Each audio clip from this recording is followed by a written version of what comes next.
Saudara Anda menyaksikan segmen Kompas Bisnis bersama saya Putri Oktaviani. Kesepakatan perjanjian tarif dagang dengan Amerika Serikat 19% kini memunculkan sorotan baru. Amerika akan punya akses data milik pribadi Indonesia.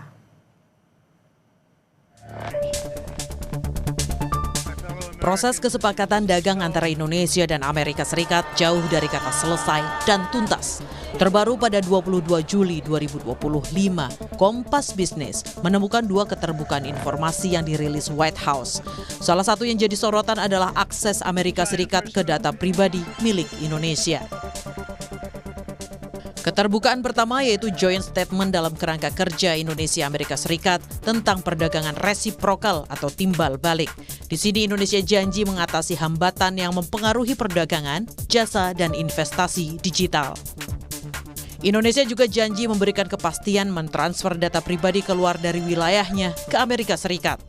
Menteri Komunikasi dan Digital Mutia Hafid bilang masih perlu koordinasi dengan Kementerian Perekonomian. Besok kami akan ke Menko Perekonomian dan besok nanti kita akan koordinasi seperti apa penjelasannya dan nanti mungkin akan ada pernyataan dari Menko Perekonomian atau dari kami. Untuk saat ini kami harus menunggu sampai ada koordinasi dengan Menko Perekonomian.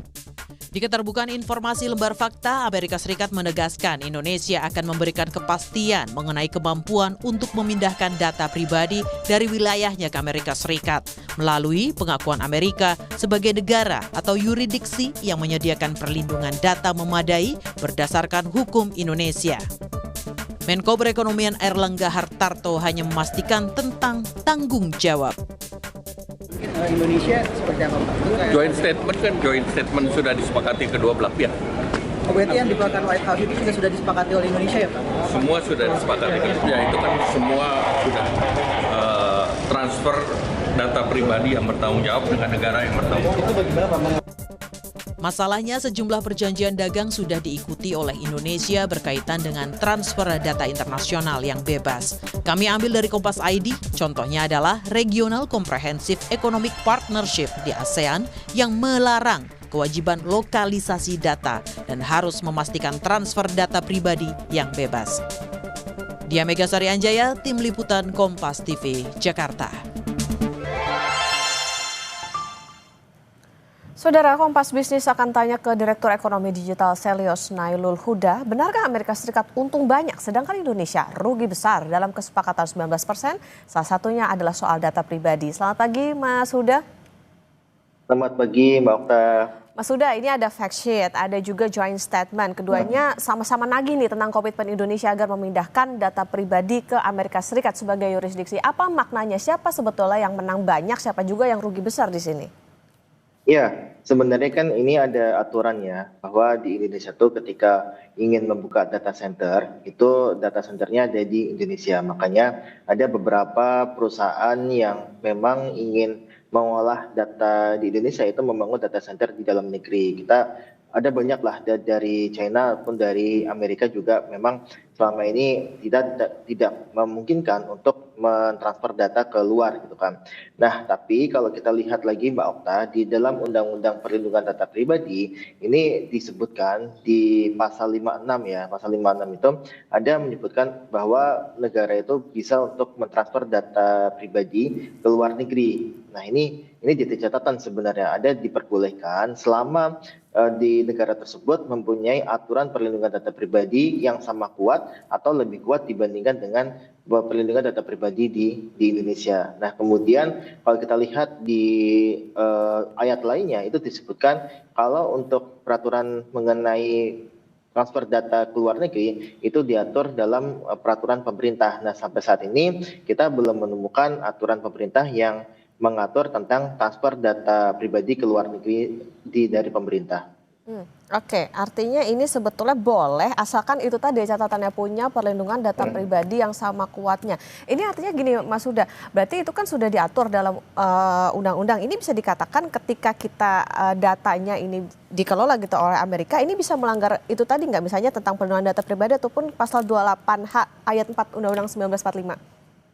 Ya, yang pertama seperti ini, Mbak. Selama belum ada aturan peraturan pemerintah, tentu ini belum diperbolehkan untuk mentransfer data pribadi ke luar wilayah negara kita. Itu yang paling utama sebenarnya. Jadi, selama tidak ada peraturan pemerintah itu tidak boleh. Nah, makanya kalau kita lihat dalam surat kemarin yang fakta itu, jadi kalau kita lihat sebenarnya mereka menginginkan untuk kepastian hukum dipercepat gitu kan. Nah, makanya ini kepastian hukum dipercepat itu adalah untuk bisa semua negara atau cuman hanya Amerika.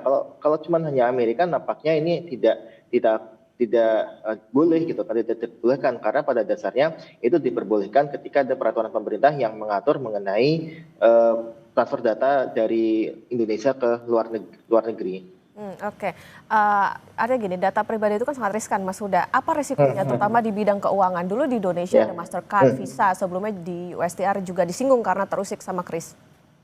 Ya, yang pertama seperti ini, Mbak. Kita melihat dalam pasal itu sebenarnya banyak yang ambigu ya, bahwa di situ disebutkan ada syarat bahwa negara yang dituju adalah mempunyai peraturan perlindungan data pribadi yang sama kuat atau setara dengan atau lebih kuat dibandingkan dengan peraturan perlindungan data pribadi di Indonesia. Nah, namun kalau kita lihat di Amerika pun itu beberapa kali terjadi juga scam dan sebagainya atau data breach dan sebagainya yang memang ini merugikan warga negara Amerika. Nah, kita tidak ingin sebenarnya ini jadi di patokan di kita, jadi patokan untuk kita keluar wilayah negeri gitu. Jadi artinya adalah ini harusnya ada patokan yang lebih kuat dibandingkan dengan patokan yang kita miliki gitu. Misalkan kalau kita bicara mengenai di Uni Eropa ada GDPR dan sebagainya yang itu sangat kuat sekali, tapi di Indonesia ini belum ada PP-nya dan juga peraturan, dan mungkin kalau kita lihat dari sisi perlindungan data pribadi dalam negeri pun masih sangat kurang gitu kan. Nah, jangan sampai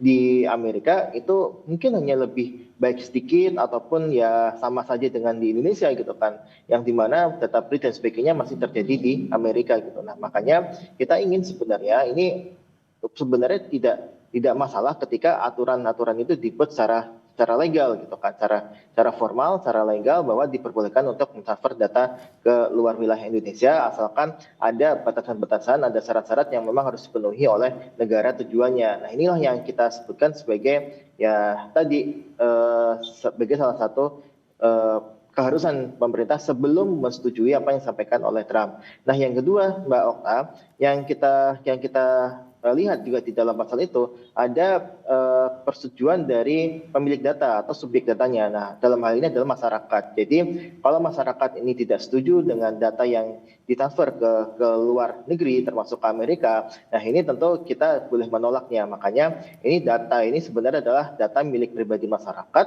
yang dimana tentu ini kedaulatannya ada di tangan masyarakat itu sendiri, bukan di tangan pemerintah dengan memasukkan ini dalam perjanjian dagang gitu kan. Makanya ini yang saya sayangkan adalah ini ada masuk ke perjanjian dagang seolah-olah ini menjadi poin dari pion dari pemerintah untuk bisa menurunkan tarif dari 32 ke 19%. Oke, harus ada batasan yang tegas, yang jelas, dan juga persetujuan pemilik dari data tersebut supaya tadi yang masih balik lagi, jangan sampai Indonesia ini jadinya yang rugi besar di perjanjian ini. Nah, Mas Huda, Indonesia kan juga punya perjanjian dagang dengan ASEAN yang melarang transfer data. Posisinya gimana sih? Karena ini kayaknya ada overlapping, ada tumpang tindih gitu terkait dengan perjanjian ini.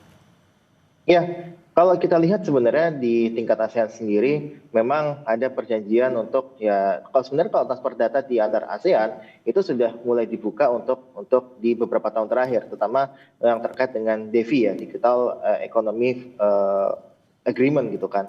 Nah, kalau kita lihat sebenarnya di Amerika sendiri kalau kita mau mentransfer data itu di Undang-Undang PTP diperbolehkan. Kita sebenarnya menyangkutnya adalah di Undang-Undang PTP-nya, Mbak Okta.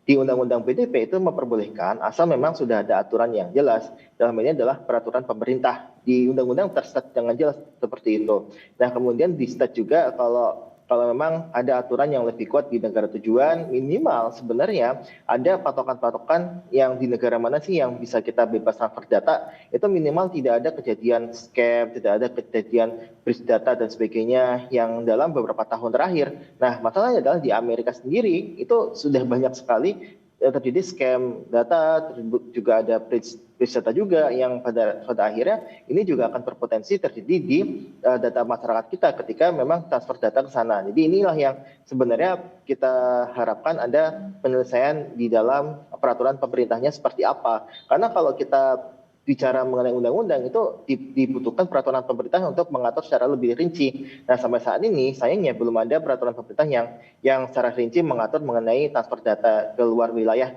negara Indonesia gitu kan. Nah, ini kan sebenarnya terkait juga dengan bisnis, Mbak. Bisnis yang perusahaan cloud Amerika itu kan sudah bangun besar-besaran di data centernya di Amerika. Nah, kalau mau bisnis di Indonesia kan harus membuka data center di Indonesia. Nah, inilah yang sebenarnya bisnis mereka tuh cukup terganggu di situ. Makanya ini yang mereka tekankan harus ada transfer data ke luar negeri. Tapi sekali lagi ini juga harus berpatokan pada undang-undang PDB kita yang mengatur mengenai peraturan pemerintah yang harus dibuat sebelum transfer data luar negeri itu dilaksanakan. Mas, gini. Mungkin ada catatan, apa sih sebetulnya yang bisa dikatakan gini, Amerika punya, Indonesia nggak punya soal data pribadi ini sampai ini masuk dalam poin di resiprokal tadi? Ya, yang sebenarnya kalau di Indonesia sendiri kan sampai saat ini kan masih menganut lokal data center. Artinya untuk data perusahaan digital di Indonesia itu harus menggunakan cloud yang ada di Indonesia. Sampai saat ini masih seperti itu. Makanya kita punya pusat data center gitu kan, pusat data center yang memang dibangun di beberapa tempat. Nah, itu yang kita miliki sebenarnya. Nah, tapi kalau dari pihak Amerika sebenarnya kan pinginnya mereka sudah bangun di sana, ya udah kalau datanya bisa ditransfer ke Amerika, mengapa harus membangun data center di Indonesia? Itu kan sebagai pertanyaan dari perusahaan Amerika sebenarnya.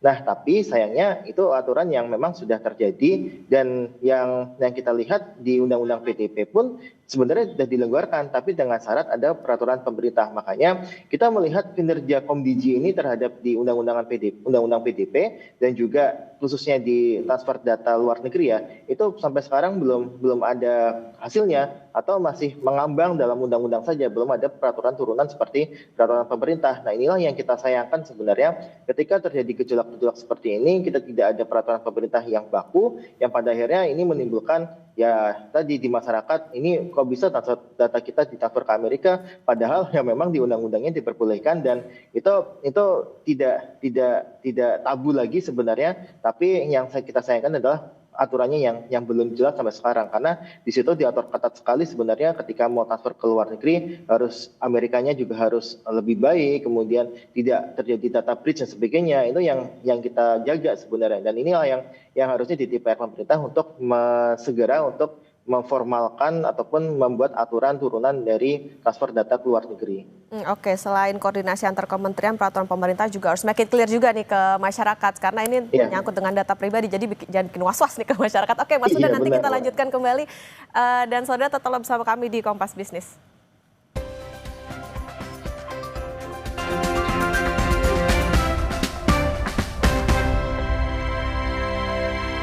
Kompas Bisnis masih menemani Anda saudara, dan kita akan melanjutkan perbincangan bersama dengan Direktur Ekonomi Digital Selgos Nailul Huda. Mas Huda, kita lanjutkan kembali. Mas Huda, jadi kira-kira akses data pribadi apa saja sih yang akan diakses Amerika Serikat hingga jadi keuntungan buat mereka? Keuangan kah, kesehatan kah, atau investasi? Ya, sebenarnya seperti ini Mbak, bahwa ini kan sebenarnya kan persaingan di bisnis juga ada di sini ya, bahwa data cloud computing yang dimiliki oleh perusahaan Amerika kan juga menawarkan berbagai layanan terhadap perusahaan digital di Indonesia. Misalkan mereka ingin menawarkan ke e-commerce, ya tentu mereka bisa menaruh datanya atau menempatkan datanya di Amerika gitu kan. Selama ini kan nggak bisa. Jadi ini sebenarnya tidak terkait dengan data yang bisa apa aja yang bisa ditransfer, tapi dari sisi layanan yang memang diperbolehkan untuk perusahaan digital di Indonesia menempatkan datanya di luar negeri, karena pada dasarnya ini sebenarnya bisnis juga gitu kan. Sebenarnya ini bisnis juga, bahwa untuk perusahaan-perusahaan di Amerika sendiri itu tidak perlu untuk membangun data center di Indonesia untuk menjual layanannya ke platform digital di Indonesia. Nah, tentu ini banyak data yang bisa digunakan, seperti misalkan ada data keuangan untuk milik platform Amerika yang dia seharusnya di Indonesia tapi ditempatkan di Amerika. Nah, itu tentu bisa jadi seperti itu. Nah, makanya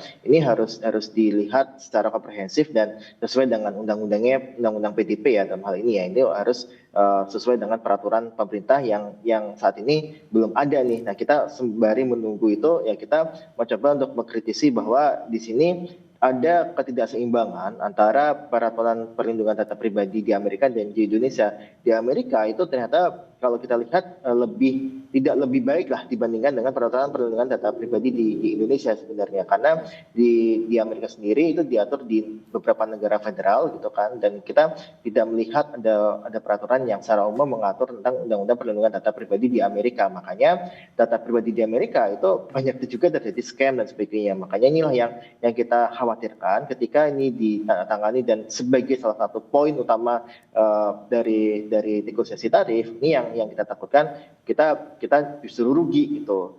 Kalau misalkan dari Amerika ini tidak siap, makanya ini harus setara nih. Jadi dan kalau bisa lebih bagus gitu kan. Tapi sayangnya di Amerika sendiri ternyata tidak lebih baik dibandingkan dengan di Indonesia terkait dengan perlindungan data pribadi. Oke, harus setara atau justru lebih baik. Nah, pertanyaannya Mas Huda, can we do the same? Kita bisa punya tukeran yang baik juga nggak sih? Bukan cuma soal tarifnya diturunin jadi 19% gitu. Jadi kalau di sana ada keuntungan soal bisnis juga, nah Indonesia juga dapat keuntungan dong dengan adanya kesepakatan ini. Ya, harusnya seperti itu Mbak. Jadi memang ini yang kita lihat harusnya ada perjanjian dagang yang setara. Makanya dalam beberapa kali kesempatan saya sampaikan perjanjian yang tengah dilakukan oleh Amerika dan Indonesia itu terjadi kesenjangan dagang. Artinya adalah ketimpangan dagang. Artinya adalah di Amerika sendiri memang powernya sangat kuat sekali dibandingkan dengan negara-negara ASEAN termasuk Indonesia. Nah, makanya ini yang harus kita jelaskan bahwa ini terjadi ketimpangan kekuatan, kita tidak boleh kalah begitu saja sebenarnya. Karena pada beberapa kali Pak Prabowo pun sampaikan bahwa negara kita adalah negara besar gitu kan, tidak boleh tunduk kepada kepentingan asing dan sebagainya. Nah, makanya ini yang kita tagih dari Prabowo bahwa negosiasi ini harusnya menunjukkan ada kesetaraan dagang antara pihak dari Amerika dan juga pihak Indonesia, termasuk juga dengan transfer data ini. Karena kalau kita lihat seharusnya ya kalau misalkan kita boleh untuk transfer data ke Amerika, ya begitu juga dengan sebaliknya gitu kan, bahwa ya kalaupun ada perusahaan Indonesia mau ke sana ya diperbolehkan untuk menggunakan cloud yang ada di Indonesia. Itu sebenarnya yang fair seperti itu. Oke, ada timbal balik lah ya gitu antara Amerika dengan Indonesia. Mas Huda, bisa ditegaskan kembali, apakah artinya begini, pemerintah melanggar Undang-Undang Perlindungan Data Pribadi, lantas apa langkah yang bisa ditempuh dalam waktu dekat yang mungkin bisa dilakukan, proteksi seperti apa yang harus dilakukan oleh pemerintah terkait dengan data-data dari masyarakat? Ya, yang pertama adalah seperti ini. Sebelum untuk melaksanakan perjanjian dagang terkait dengan data pribadi yang ingin ditransfer dan diperbolehkan untuk ditransfer ke Amerika ataupun ke luar negeri lainnya, itu pemerintah harus memastikan adanya peraturan pemerintah dan aturan turunannya yang menjadi dasar untuk transfer data ke luar negeri. Nah, yang kedua adalah memastikan bahwa negara tujuannya memiliki perlindungan data pribadi, peraturan perlindungan data pribadi yang setara atau bahkan lebih kuat gitu kan. Nah, ini harus ada patokannya, lebih kuat itu dalam hal apa gitu kan. Apakah memang misalkan dalam 10 tahun terakhir tidak ada breach data atau dalam 5 tahun terakhir tidak ada scam dan sebagainya. Itu harus jelas dan memang itu ditujukan untuk melindungi data pribadi kita yang ingin ditransfer ke luar negeri, termasuk juga ke Amerika. Nah, makanya ini yang kita lihat sebenarnya pemerintah seharusnya mengejar hal itu gitu kan. Terus kemudian kalau kita lihat apa sih yang bisa dilakukan sekarang, ya pemerintah ya setidaknya harus memperkuat lagi untuk di Undang-Undang Perlindungan Data Pribadi, termasuk juga untuk membentuk badan yang memang mengurusi perlindungan data pribadi kita yang selama ini diamanatkan oleh Undang-Undang PDP namun belum dilaksanakan sepenuhnya. Oke, keseriusan pemerintah soal bagaimana peraturan turunannya, kemudian juga bisa tadi ditambah dengan adanya Badan untuk Perlindungan Data Pribadi, ini juga harus dipastikan karena tadi ya untuk perjanjian dagang harus bisa setara begitu, jangan cuma Amerika Serikat aja yang diuntungkan, tapi justru Indonesia rugi besar gara-gara data pribadinya bisa menguntungkan bisnis di sana. Terima kasih Direktur Ekonomi Digital Sales Mas Nail Huda sudah bersama di Kompas Bisnis.